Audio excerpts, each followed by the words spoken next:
Hey guys, I'm Rachel Castile and welcome to Typology Corner. Today I'm introducing a new series called Foundations where I'm going to break down just the building blocks of personality, typology, the MBTI, like the origins of it, cognitive functions, get into really defining objective personality in the Enneagram, and I will be covering just like the uses of personality and also how not to use typology.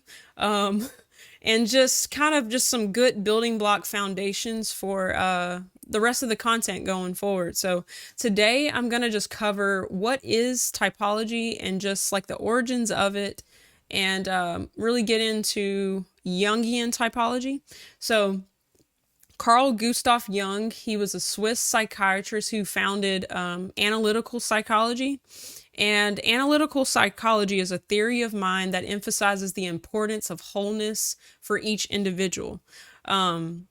Analytical psychologists, they help patients change their problematic thoughts, feelings, and behaviors through discovering their unconscious motivations. So it's a bit of a deep dive into the unconscious, the what's really going on in the mind, more so than just observing behavior.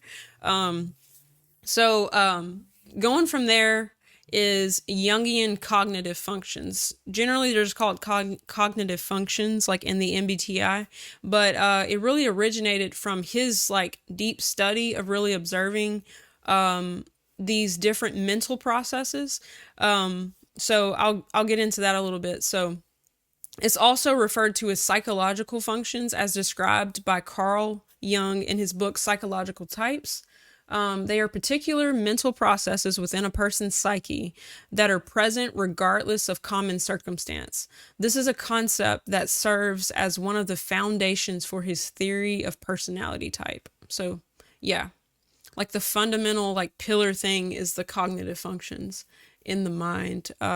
Just different processes that are running in different people that are being prioritized over others, which is creating a variety of different types of people. So, so I'll jump into that a little bit more. But first, I want to read just more of the definitions on typology itself. So, Jungian typology, a theory of personality that puts individuals into separate categories according to attitudes and dominant functions of the psyche. Again, those functions are really what's creating the categorizations. So Carl Jung developed the theory of cognitive processes, in which he defined only 4 psychological functions, which can take introverted or extroverted attitudes, as well as a judging or rational or perceiving irrational attitude determined by the primary function.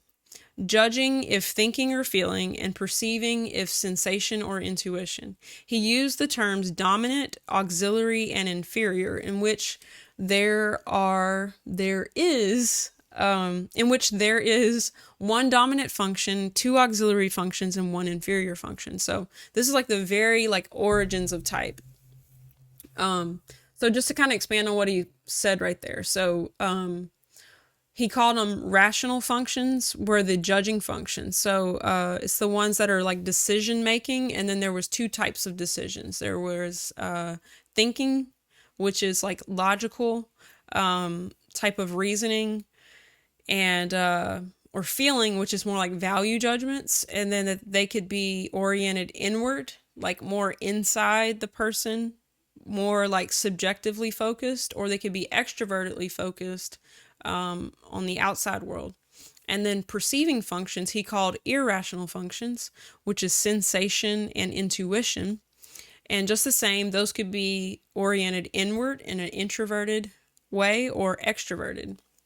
So, and then getting into the cognitive stack, when he's talking about dominant, auxiliary, he called it that there were 2 auxiliary functions, meaning 2 in the middle, and then 1 inferior function. So you get a stack of 4 functions from his theory. And I didn't look up the time period of Carl Jung's discoveries, but I do believe it was like probably like 100 years ago or so.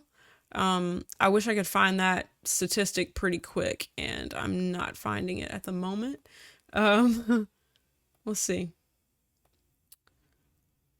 Yeah, he died in 1961. He was born in 1875 in Switzerland.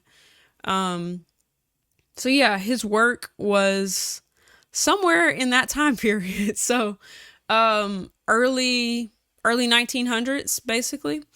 And as I'll get into the next video, I'm gonna explore Catherine Briggs and Isabel Briggs Myers, mom and daughter.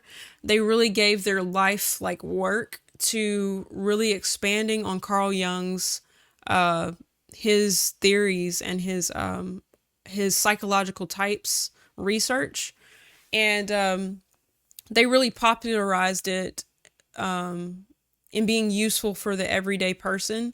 And Carl Jung was more focused on studying like people with severe like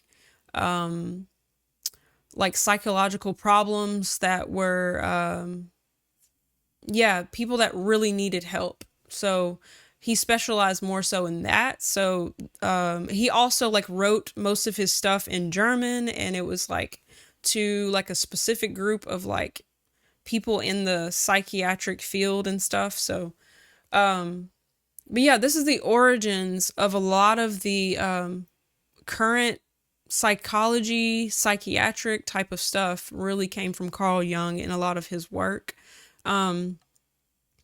So yeah, I think, oh yeah, also he, like archetype is a word that I want to introduce. So archetype is a very typical example of a certain person or thing. So they are universal, unborn models of people, behavior, and personalities that play a role in influencing human behavior. So archetypes was something that he really went on into even beyond this research. And so just to think of an archetype, it's like a typical example of something that's very common. So we're all very unique in the way that we're made, but really, truthfully, there's patterns that can be like extracted from our behavior that we can study. The archetypes, we can study the patterns, which is what typology really is. It's using the archetypes for growth and seeing very common like hang-ups and stuff that that we all kind of go through that somewhat are archetypical. So I'm not a fan of stereotyping people, but in a way, archetypes is what makes this science something you can study. So yeah, they say it's not a hard science, but it's definitely applicable to daily life. And yeah, so Carl Jung's work is really the basis of typology and the typology that I'm studying, and that all of this other stuff really emerges from. So the next video, I'm going to really dive into the MBTI, which is Myers-Briggs type indicator. And it was really popularized, I want to say in the 60s or so, 60s, 40s. I'll get my times right. But essentially, it was in the industrial age time whenever it became popularized as an assessment to help people really determine like what type of work was appropriate for them. So yeah, so that is it today for typology, the definition of typology, the origins of typology, and yeah, we'll move on and I'll continue to explore more. So all right guys, thanks for watching. Give me a thumbs up if you like the video and subscribe for more content.